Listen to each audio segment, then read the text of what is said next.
like in any other language, a variable is basically a location in memory where a value is stored. I'll show you some examples of it.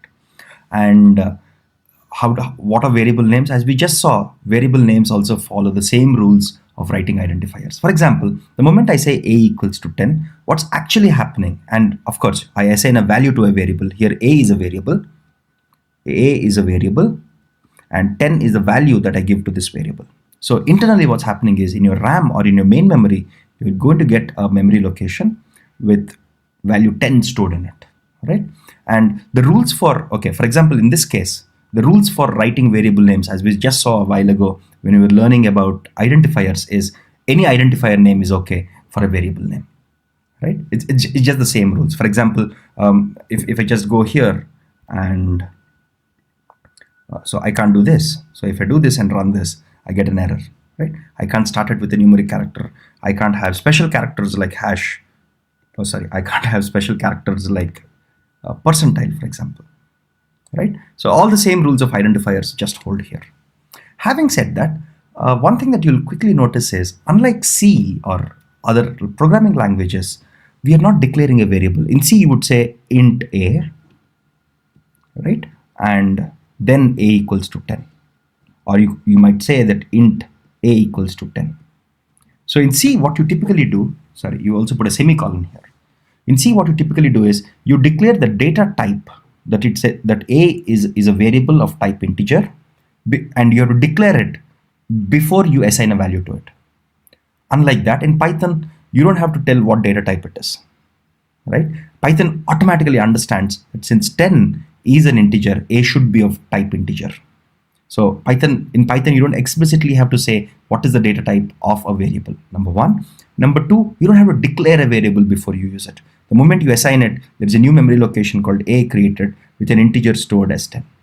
So this makes Python much more flexible. Of course, this has its own problems where people can get confused what the data type is and do some mistakes. But this makes Python much more easy to learn in general. Having learned this, so this is how you do simple assignment, right? In this case, this a is an integer, b is a float because you have 5.5, and c is a string. It's not a character, it's a string, right? Because there are two characters in here, right? So that's how simple variable assignment works. You can do multiple assignment also. This is very good. So instead of using 3 lines of code here, we can just do all of that in a single line. So for example, if I say a comma b comma c equals to 10 comma 5.5 comma ml, so the 10 value gets assigned to the first one here, which is a. 5.5 will get assigned to b, and ml will get assigned to c. Right? So in one line, you've declared, you have assigned 3 values to 3 variables. Right? So similarly, if you want to assign the same value to 3 variables, right? You want to assign the value ai to a, b, and c. You can just say a equals to b equals to c equals to ai. This makes life much more simple. In one line, you have assigned the value ai to 3 variables. Now comes a very, very interesting and very unique aspect of Python. Let's look at it. Let's look at it through code. Okay. So if I say x equals to 3, x is basically a variable which has a value 3. Right? Now, when I say id of x, it prints the address or the memory location where x is stored. Right? So where is x stored? X, it says, is stored at this location, 42976364416. Okay? So now your value 3 is stored in this memory location. Now, as soon as I do that, if I say y equals to 3, see here the same 3. And if I print the id of y, it actually gives me exactly the same value. So what Python does internally is, the moment you have done this, the moment you've assigned this, what Python does internally is, in this memory location, it basically stores a value 3 in your 4297 blah blah blah 416. This whole string here, right? And x now points to this location, right? The moment you're trying to assign y also to the same variable, y also starts pointing to the same location. Because of course, now if you change y will point to some other location, of course. But since you already have 3 stored, Python tries to reuse this memory elegantly, right? Now, for example, now let's look at it this way, okay? So the moment I change my y value to 2, right? The moment I change my y value to 2, its location again changes. So what's happening here is 3 is stored in my 4297636416 location. My x was pointing to this, my y was also pointing to this. The moment I said y equals to 2, it creates a new memory location, which is 4297636384, which is different from this location, and it makes your y point to this and remove this pointing, right? So this is done primarily to save memory when you have the same variable. Imagine instead of a small variable here, you have a big variable. You have a very bulky structure there, right? Then this saves a lot of space. Okay, now let's go and look at data types, standard data types. You can see you have int, float, double, etc. So let's look at similar ideas, right? So by the way, everything in Python has a data type. And for those of you who know object-oriented programming, everything in Python is an object. Everything in Python is an object. Everything is an object, which is important. Anyway, for those of you who don't know object-oriented programming, that's okay. We'll come to it when the time comes. But for now, let's just flow with some basics. Okay. So you have, okay. So let's look at a bunch of examples. That makes life easy. So if I say a equals to 5, and if I print a is of type A. So this keyword type here, this word type here tells me what is the data type of a, right? So it says 5 is of type class int. So it's not saying it's of type int, because since everything is an object and Python is an object-oriented programming language, it says your 5 belongs to a class int. Or in other words, if you don't know object-oriented programming, it says it belongs to integer type. All right. Similarly, if I say a equals to 2.5, here I'm not saying that the data type of a equals to float or anything. It automatically understands based on the type of variable, so type of value that I'm assigning to a. So if I say the type of a now, I get class float. Similarly, just like your integers and floats in C, you also have complex numbers in Python. That makes life easy because complex numbers are extensively used in mathematical operations, right? Math, physics, engineering uses complex numbers a lot. So if I declare a equals to 1 plus 2j, which means I'm assigning, this is a complex number, right? This is a complex number that I'm assigning to a variable a, right? Now, okay, if I just try to print a, I get a value like this, 1 plus 2j. And if I say, oh, then there is a very nice function which says, which is isInstance. What it says is, it is basically doing a Boolean check whether I plus 2j is a complex variable or not. Right? isInstance is a function through which I can check whether the data type of a variable is this or not. Right? So of course this returns true, it prints true because 1 plus 2j is a complex variable. Similarly, what I could have done here is, okay, let's just go and edit some code here. If I said print type of a here, okay, so you would get my output as class complex, right? So the type of a is complex, and that's what we just checked right now, right? So that's a very, very simple use case of isInstance, which checks what is the data type of a given variable. Now let's go and understand some other very simple data types. One of them is called Boolean. So if I say a equals to true, so you have two Boolean variables, true and false. And by the way, both of them are keywords, true and false, with a capital T and a capital F. So if I say a equals to true, and if I print type of a, I get bool. So bool is basically a Boolean data type here. That's what it means. All right. So now let's go down and understand strings. Right. A string is nothing but a sequence of Unicode characters, not ASCII characters, Unicode characters. Right. Which means it can store special characters. It can store lots of. It can store non-English characters. So strings in Python can store non-English characters. Okay. Because Unicode is a much larger collection of characters, much larger than your ASCII. Those of you who don't know what Unicode is, it's okay, don't panic. You'll understand it eventually. Okay, so, okay, how do we represent a string? We can represent it using either a single quote or a double quote. For example, let's take this. So I said S equals to this is online AI course, and if I say print S, okay, let's just run this. Okay, I got this is online course. But what if I just say this, single quotes? Okay, it still works. Now if I say type of S, if we just say type of S, right, I get class str, which stands for string. So you can use either single quote. So for example, if I change this to double quotes, right? If I change this to double quotes, it's still string. And if I want multi-line strings, for example, if I want a string like this, right? So for example, s equals to ding ding, sorry. If I have a string which is multi-line, I can basically, so for example, if this string is multi-line, because this string spans 2 lines, right? So let me just show that to you. This string here, this is online with a backslash n here going to the next line. Of course, this is spanning 2 lines, right? So when strings span more than 1 line, you can use your triple quotes here, triple double quotes, or triple. You need to see 3 of them here, 1, 2, 3, surrounding them, and it will still work. So let's just see what happens. So first let's print s here. Okay. So when I print s here, I get my multi-line string here. And what is the type of s? Type of s will be just string. That's what I'm guessing. I hope that's true. Just a string. Instead of your 3 double quotes, I could have used 3 single quotes, right? Just let me make that small edit. Okay, and everything still holds, right? So a string here is basically a sequence of characters. You can have letters, strings, special characters, non-English characters, everything. And you can index. For example, suppose this is my string. If I say print s of 0, right? So again, in Python, everything is indexed with 0. So let me just show you an example. Let me just scroll up a little. Okay. So here, this is at index 0, T is at index 0, H is at index 1, I is at index 2, S is at index 4, the space is at index 5, so on and so forth. Just like in C, your strings are indexed, your indices for a string start with 0.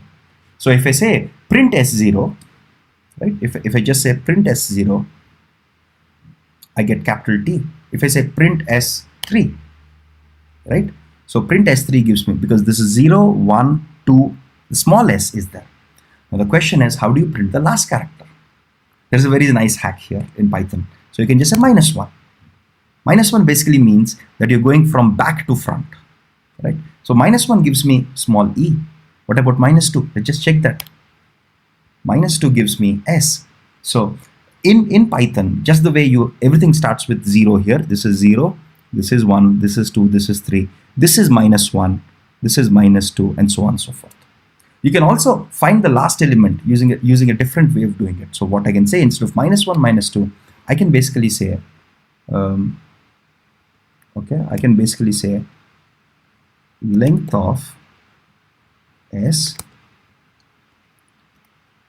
-1. Okay, let's see what happens here. Okay, length of s basically is your whole length of the string. -1 basically here means your last character, right? So you can either use -1, suppose here, length of s basically tells me what is the length of s, right? So length of s basically tells me what is the length, and when I say -1, it refers to the last character here, which is e. Okay, but I prefer using this -1 notation here because it's much easier, because I always know what is the, if I want the last character, I'll just say -1. If I want the last but one character, I'll just say -2, and so on and so forth. There's another part, which is you can slice a string. Suppose if this is the string that I have, let's go look at a small example, small code snippet for that. Suppose this is my string. We do know that this is 0, 1, 2, 3, 4, and this is 5, right? So if I say string, okay, since I'm here, okay, so if I say 5 colon, it means print everything from 5 onwards, right? So this is an interesting notation. So what it says is, I want s, in the string s, I want everything from the 5th value, from index 5 to, the semicolon there basically means 2. So this can be read as, okay, from index 5 to everything else, to end, to the end, because you haven't put any number here, right? So if I run this code, if I run this small snippet, what it gives me is an online course. Of course, I have the \n because there is a new line here, because it's a multi-line character, right? So what if I say 5 to 10? Let's see what happens. Then it gives me the 5th character to the 10th character, which is from here to this. Okay, this is my 5, This is my 6, 7, 8, 9. It doesn't print the 10th character. Here it's not printing the 10th character, remember, because the 10th character is L, is the small l. It's not printing the 10th character. It's printing from the 5th character to the 9th character, the last but one. Okay, so this is how you slice a string. Basically, given a string, you're going to cut it and say, this is the part I want. This is like, think of it like substrings. Those of you who have used substrings in the past. There are other very, very interesting data types in Python, which you don't find in C and C++ by default. So you have something called a list. Okay, so let's understand what a list is. List is basically like your array, to put it very bluntly. Of course, list is far more flexible and powerful. But imagine, unlike your arrays, you can have multiple data types in a list. Okay, that's the most important thing. For example, here I'm declaring I'm declaring a list here as follows. Variable A is a list, and how do you write a list? You write it with your square brackets around it. And if this list has 3 elements, the first element, indexing again with 0, is 10. The second element is 20.5, and the third element is hello. Okay, again, indices start with 0 in Python in most cases. Okay, even in list here, if I say print A1, now this is how I define a list, right? I define a list using square brackets. That's important to remember, because there are other types of brackets which are used to define other data types, right? Now I can say, okay, this is the best part. Okay, so here I can say print A1, sorry. Okay, so when I run this, so if I say print A2, if I print A2 here, what I get is hello, because this is index 0, this is index 1, and this is index 2, right? Remember, unlike your arrays, this is very, very important. Unlike your arrays, this is of type float and this is of type string. So a list can have objects of any data type, doesn't matter. And another important thing is you can modify an element in a list. If you can modify an element in any data type, it's called a mutable data type. Those of you who have studied principles of programming language would recognize this term, mutable. Mutable basically means changeable, right? So for example, if we go and see this code here, I can say now my A1 initial, my A0 is 10, my A1 is 20.5. I can change my A1 to 30.7, which means I can change any element in my list, right? And when I print it, let's see what I get it. I can print my whole list actually, by the way. I don't have to print only an element. If I just say print A, your print command knows that it's a list and will print it like a list, right? So even though we have this 1, 2, 0, 1, 2, I change the first element from 20.5 to 30.7, and that's what gets printed. Very, very simple. And lists are extensively used. Trust me, you'll see a lot of lists as we progress in the course. There is another data type called a tuple. So let's see what a tuple is. So a tuple, by the way, let's understand what is the difference between a list and a tuple first. A tuple is declared with the small braces, with parentheses, right? These are called parentheses, right? So this is how you declare a tuple, and your list is square brackets. So this is your list, right? So that's how you differentiate between a tuple and a list when you declare it. Again, just like a list, you can have multiple values. You can have 1, 1.5, and ml. All three of them are 3 different types. And you can access any particular element using the same indexing scheme. There is one fundamental difference between a tuple and a list, which is very important. You can't modify an element of a list. For example, if I try to run this code, okay, let's try to run this code. Okay, let's just quickly try to run this code. Okay, I'm running cell by cell. Okay, the moment I run this code now my running command is here. Suppose if I come here and if I run this code, okay, here what am I doing? My list, my tuple, at 0th element I have 1 element I have 1.5, second element I have ml. But if I try to modify, when I try to print, everything worked well. But if I try to modify my t1, which is this element, when I try to replace my 1.5 with 1.25, it said you can't do that. And let's read at the error. See, one of the very nice things with Python, it tells you exactly where the error happened. So it puts this nice arrow mark and it says this is where the error happened, and it says tuple object does not support item assignment. Very nice and very easy to understand. Python, I really love Python errors because they're extremely easy to understand.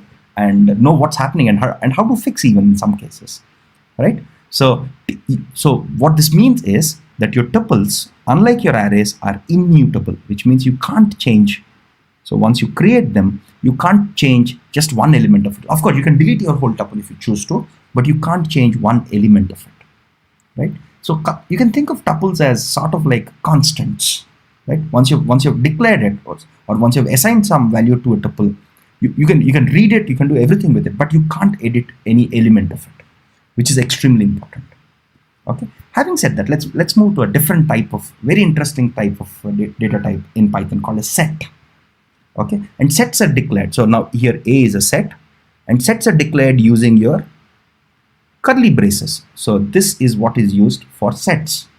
Remember, this was for lists, this was for tuples, this was for list, this is for set, and this is for tuples,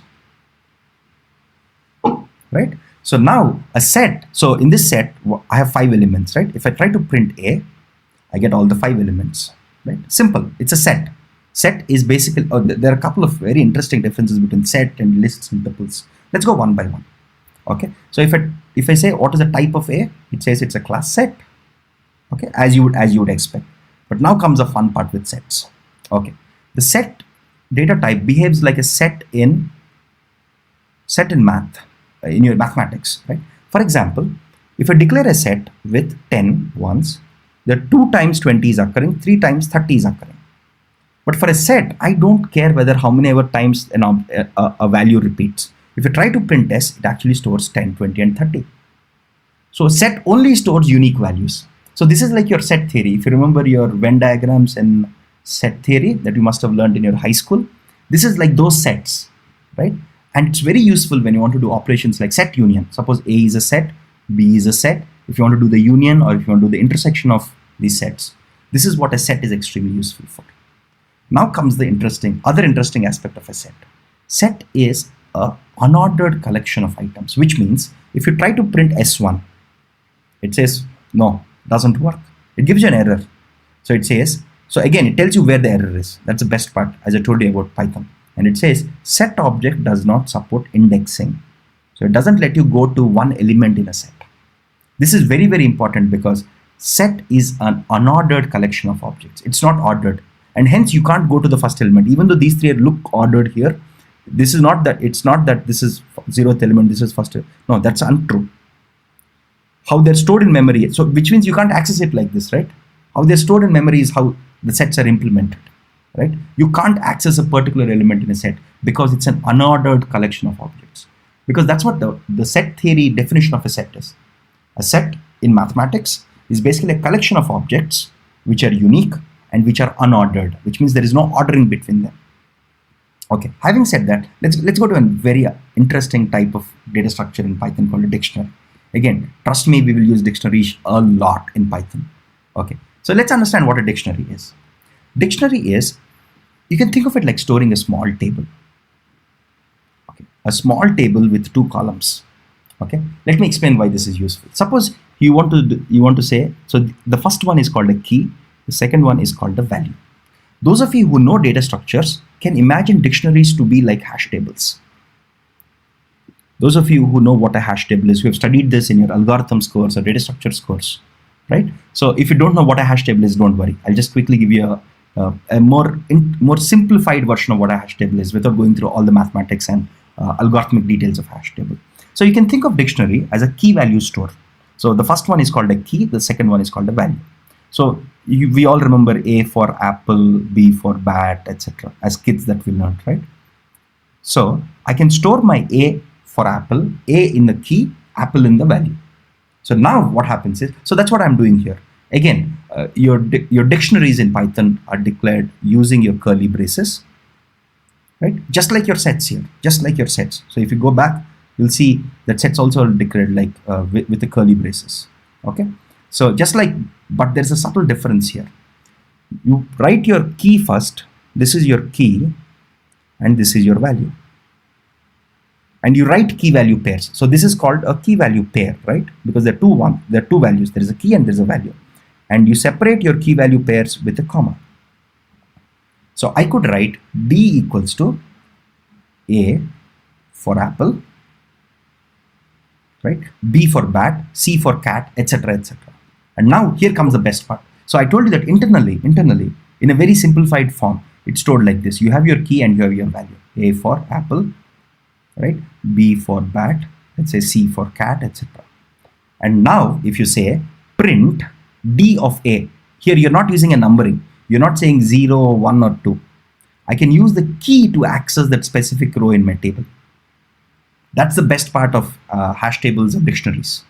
So this is your key value pair, right? You can access the whole row of information in your table using your key, right? So I can say, if I say print DA, see, I'm not using 0 or 1 here. I'm using the key itself, right? So when I say print DA, I get apple, just the way it's stored in my table, right? So if I say print B, what happens? I get bat. What happens if we print C? Okay, let's see. It gives you a key error. Okay, it gives you an error called key error, which means such a key is not present. Because in your table, as soon as you do this, it creates a table internally with A for apple and B for bat. And there is no C. So it tries to see if there is a row with C. It immediately says, oh, there is no row with C, so there is some error here. Okay, so that's a very simple code for Python dictionary. Dictionaries are extensively used again. We will see them being used in a lot of places, not just in traditional Python programming, but also in data science. So lists, tuples, sets, and dictionaries are extremely useful in machine learning and data science in general. Trust me, we'll see them over and over again, probably hundreds of times through this course. Before we close out on this section of data types, let's also understand how to convert a data type from one type to other. Right? So here 5 is an int, right? Here 5 is an int.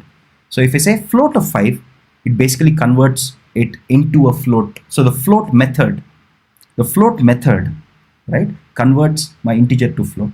Similarly, if I have 100.5, this is float, right? This is a float data type. If I use the function int here, it will convert that into integer. Similarly, here my 20 is an integer. If I say str, it converts this integer into a string. See, if you look at it, you have the single quotes around it, right? So you can do simple conversion from one type to other type very easily. But here comes a very interesting boundary case. So what happens when I say convert my small word here, which is 10p into int? How do you convert 10p into int? You can't do that, right? So it immediately gives you a value error and says invalid literal, which means your p is not allowed here. That's why it's called an invalid literal. So for example, instead of p, if I just remove this, oh, then everything works good. I got an integer variable of type 10, right? But if I put any other value here, if I'm just putting p back here, it says it's not valid. That's not valid, right? Now comes, so let's write a very interesting print command here. Oh, by the way, Satish is one of our engineers who has helped me create these notebooks. Thanks to him, just like every other person in our team. So let's assume I have a string user. So let's look at it here. Let's see why this is useful. So let's assume I have a string Satish, okay, and assigned to a variable user, and I have 100 in lines, right? So suppose if I want to write a code like this, which is print congratulations is a string, right? And I'm concatenating, or I'm adding at the end of this, I'm adding Satish, because user variable has the string Satish. So basically Satish comes here, right? Followed by, this is also a string, everything works well. Now lines here is an int, because 100 is an int, right? So for me to combine strings, right? Because everything till here is a string, but if I just have lines here, that's an int, right? So I need to convert into string for it to work. So I just use the str function here, so that now your 100 becomes a string 100, right? As soon as we have that, now what we can do here is, okay, 100 lines, right? Now what happens is this. Now as soon as I run this, everything goes cool, okay? So as soon as I run this, everything goes cool. But let's say if I remove your str, I'm just removing my str here. Let's see what happens then. You immediately get an error. And as I told you, Python gives you very nice readable errors. Let me just go slightly up to explain you this. Okay, it says the error is at this line because it's marking it with an arrow.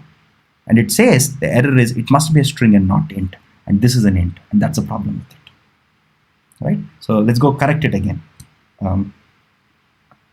So if I just say str, everything falls in place and just works, because now you're adding or you're concatenating. So this plus here is not your numerical plus, is not your mathematical plus, it's not your 2 plus 2. It's basically concatenating or joining your strings. Okay, now let's see some other examples, some very simple examples here. Okay, so let's go through this example. Suppose if I have a list A, right? So we know that lists are to be declared with square braces around, with square brackets around it. So if you say print type A, this thing prints list. Now can I convert A to a set? Yes, I can use the set function here, right? If I say set A, your S is now of type set, because if I print type of S, I get set here, right? So we can go from not just basic data types like int and float. You can convert your more complex data types like lists into sets and other formats. Okay. Similarly, if you have a string, hello is a string, right? Hello is a string, right? This is a string. Now, if I say list of hello, it immediately gets converted into a list where each character becomes an element in your list, right? So this is one way to break up a string into its component characters. Okay, with this, we have understood some of the basics of what data types exist. Not necessarily only the simple ones like int, float, and bool. We also understood lists, sets, and dictionaries. Very, very useful data types, as we will see throughout this course.